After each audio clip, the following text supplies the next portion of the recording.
Share something that you believe about becoming successful that most people disagree with. What's going on, everybody? Super excited to be here. And I would say the biggest thing is that I think most people are actually focusing on the wrong things. Instead of trying to focus on what you want and focus on accomplishing a goal, I think people need to focus on who they want to become. Fire Nation, who do you want to become?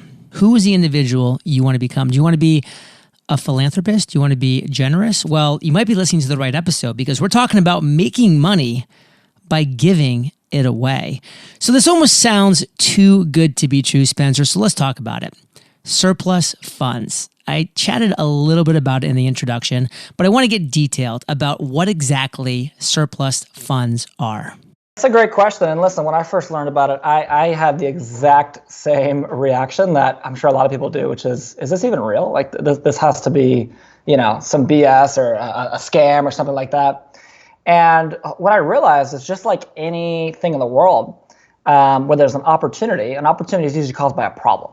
And the problem that surplus funds is focused on is the fact that the government is sitting on almost $100 billion of lost money that is owed to 1 in 10 Americans.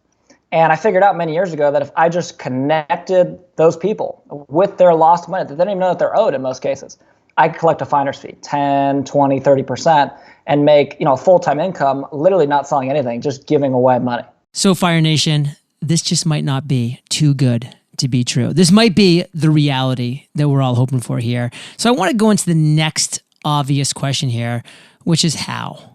How exactly can one person make money with surplus funds? The whole problem that we're looking to solve is simply connecting those people that are owed money with the money that they're owed.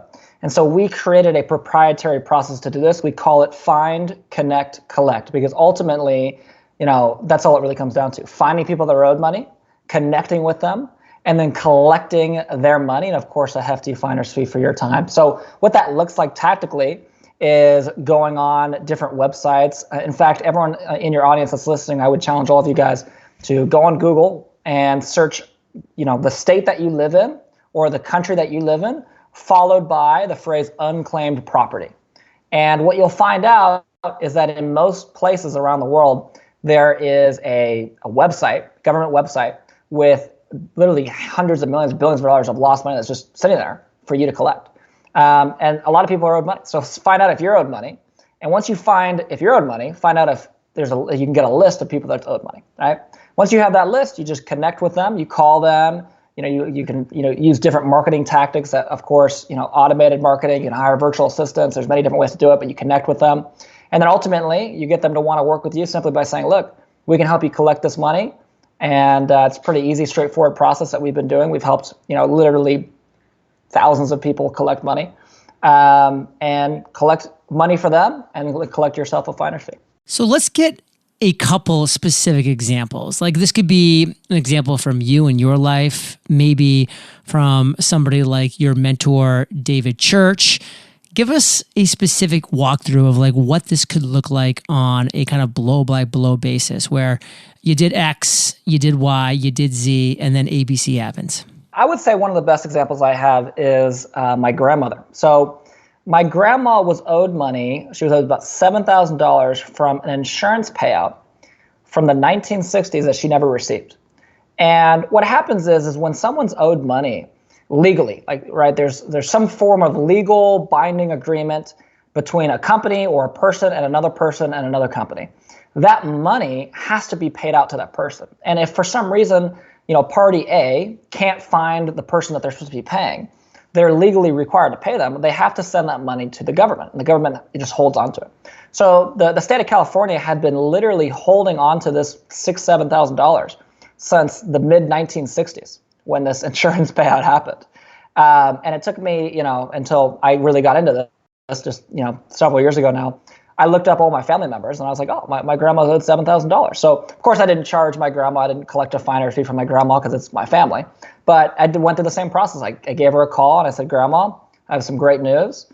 I'm now going to be your favorite grandson ever because I'm going to give you $7,000. And she was like, what are you talking about? And I told her about, the lost money. And of course she remembered the insurance, and it was from a fire from one of the properties that she owned.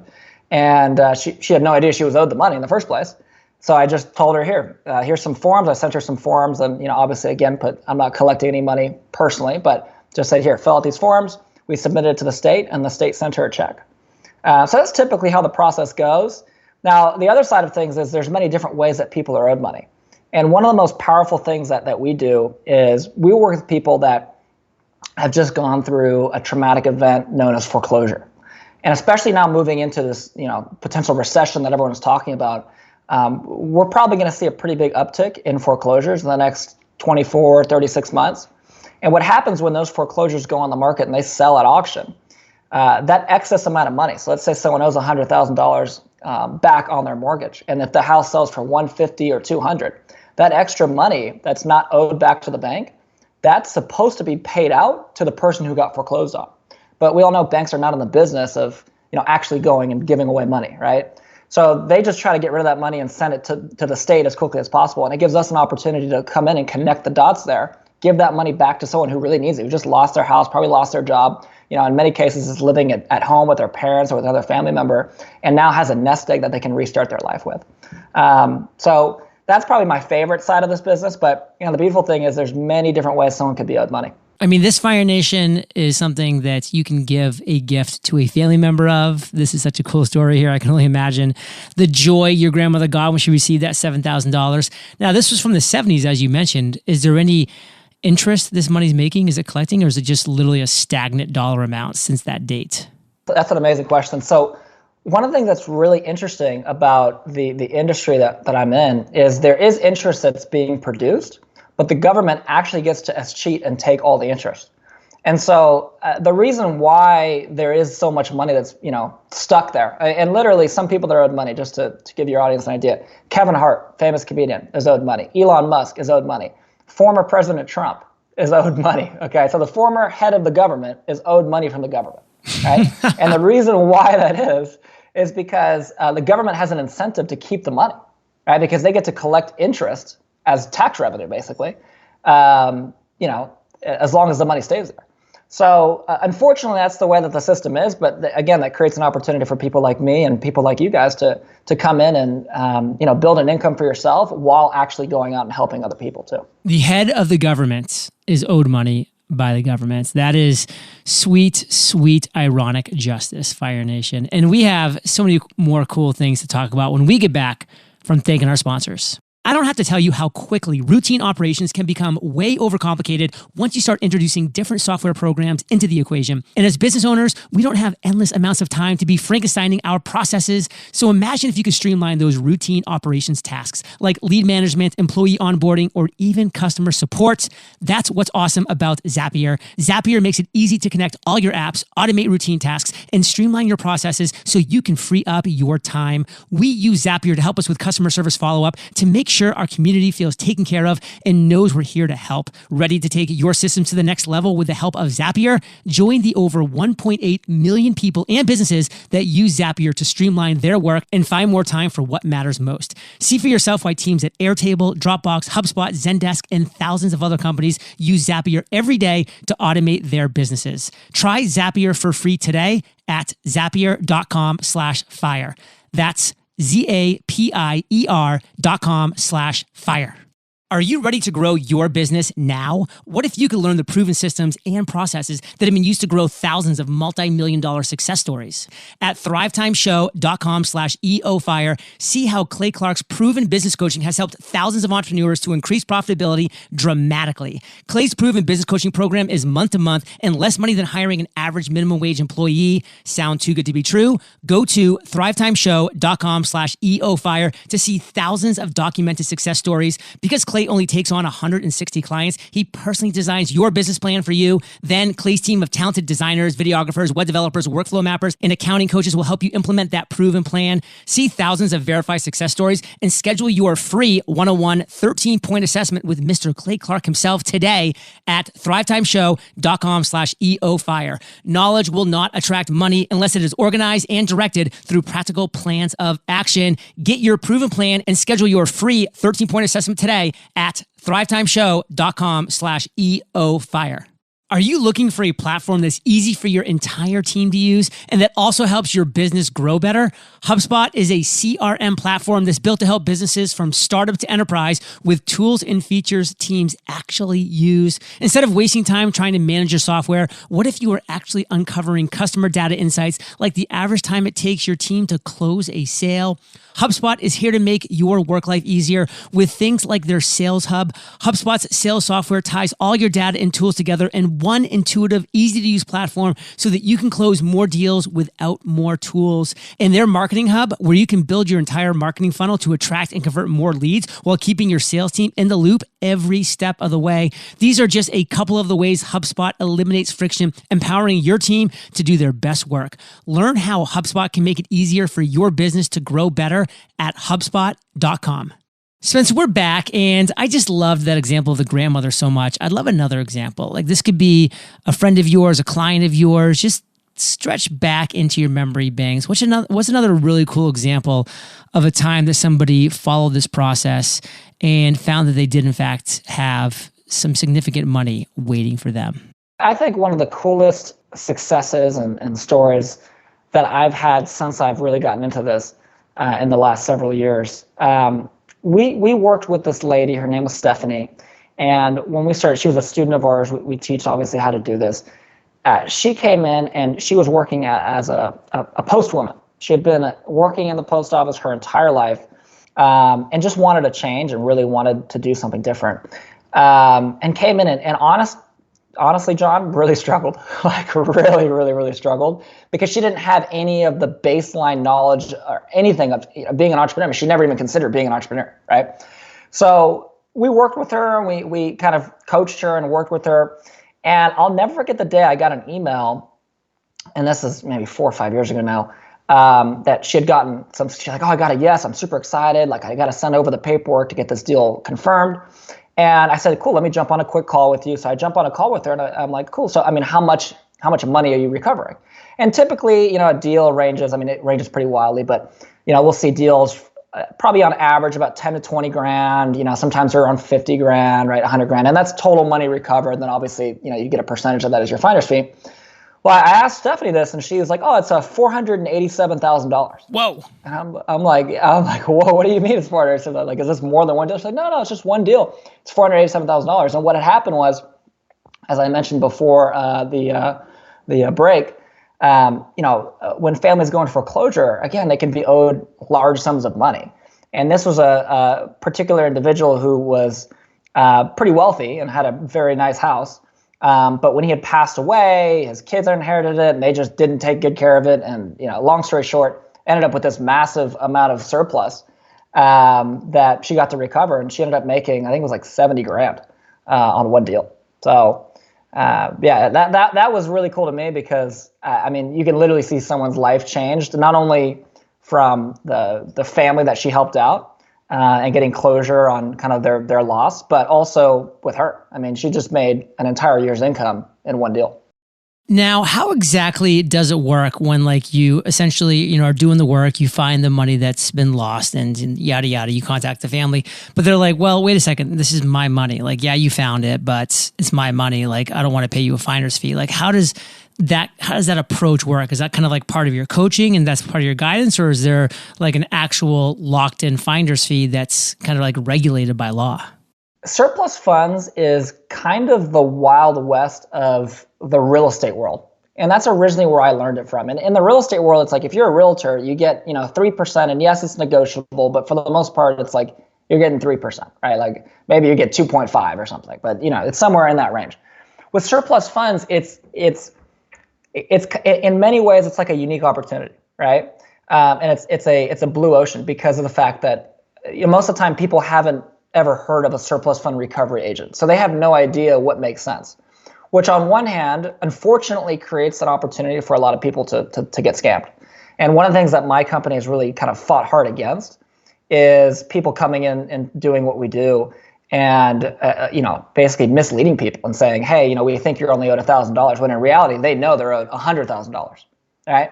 And then people will come in and say, hey, we think you're only owed $1,000 here's $500. assign over the right to it to us, and then we'll collect if there's any money. And in reality, they're making, $99,000, right? Or, whatever it is, right? And so we fought hard against that. Typically speaking, you'll collect between 10 and 30%. And when people say, hey, I could just do this on my own, the reality is you could do a lot of things on your own, right? Like you could represent yourself in court, right? But the reality is beyond that, most people don't have the specialized knowledge to actually go and do that successfully. So what we see a lot of times when people kind of say that, it's like, okay, cool. And then we'll call them a month later and be like, all right, so how much further have you gotten in this process? And most of the time it's, I tried it, couldn't figure it out. Or honestly, I totally forgot about it. Will you just take care of it for me? Totally makes sense. I mean, it's one of those things where you see in the movies, I'm going to represent myself in this legal case that's a murder charge against me. And it's just like, yikes, that might not be the best idea, because there's a reason why people go to school for 3 years and then practice and practice and practice so you can get a fair shake, because there's a lot of things that could go wrong when you don't know what you're doing. Now, one thing I want to move into is real estate investing. How does all of this and what you do in general work in the real estate investing world? It's funny. I had my start in real estate. I'll give you kind of the short version. Growing up, I was a huge basketball player. And I was like, in my head, I'm going to the NBA. And I was obsessed. I'd play 4 or 5 hours a day, plus, working out in the gym, plus all this stuff, right? And my whole identity was this basketball player. And then when I was 15 years old, I shattered my ankle, couldn't walk for 6 months. And beyond that, I shattered my entire identity. I was like, I can't be the person that I thought I was going to be now. So long story short, growing up, we always rented, and my mom, she would keep me company while I was recovering and just tell me her dream was always to buy a house. And I don't know, one day it just clicked. I was like, if I get into real estate, I can not only learn about real estate, not only can I make some money and help my mom buy a house, but at the bare minimum, I could just get some connections and, help her get with the right people to get a good deal or something, right? So at 16, I started studying real estate, started like a bird dogging company at 17, and eventually was wholesaling, got my real estate license at 18. By the time I was 19, I had spent so much time studying and learning real estate. I had one of those 70-page spiral notebooks, and from cover to cover, filled up every single page with every single real estate investing strategy I could find on the internet. I mean, everything from like the very basic stuff that you could look up with a Google search and learn about in 5 minutes to like the most like under the radar, like never talked about secret real estate stuff that like no one ever really talks about. And I thought I knew everything. I had a lot of pride. I was like, I am the king of real estate at 19 years old. Like I had an ego like you would not believe.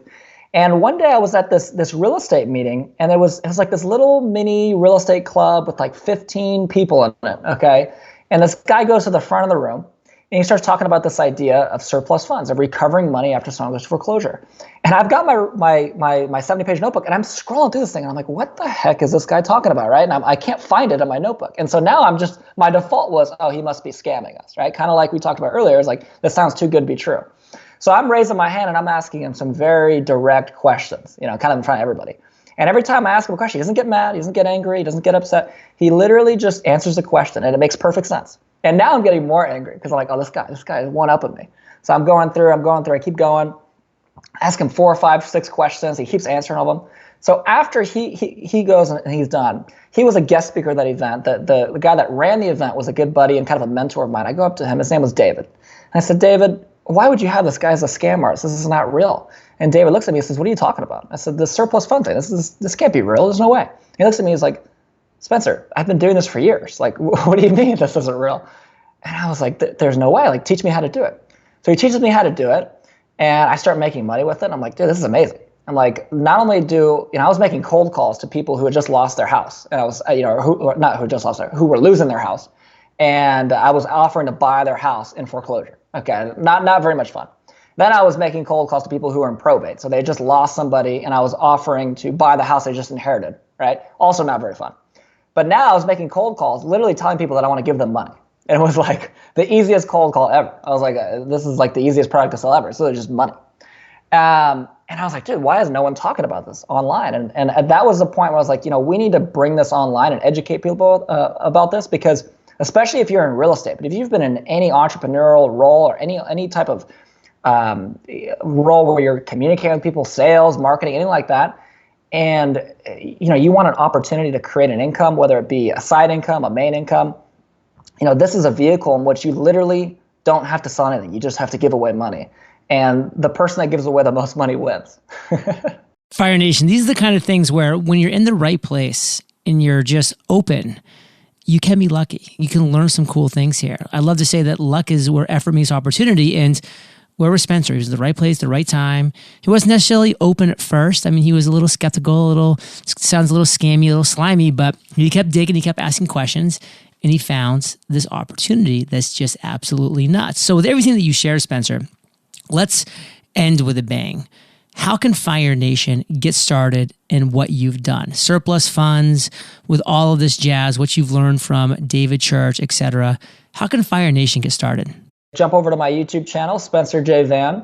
Check out our YouTube videos on there. I've got a ton of free training on how to do this successfully, whether you're starting off with a bunch of business experience and a bunch of capital to invest, or you're starting off with absolutely nothing. Like, either way is totally fine. We've had people come in and have success with both, both sides of the spectrum.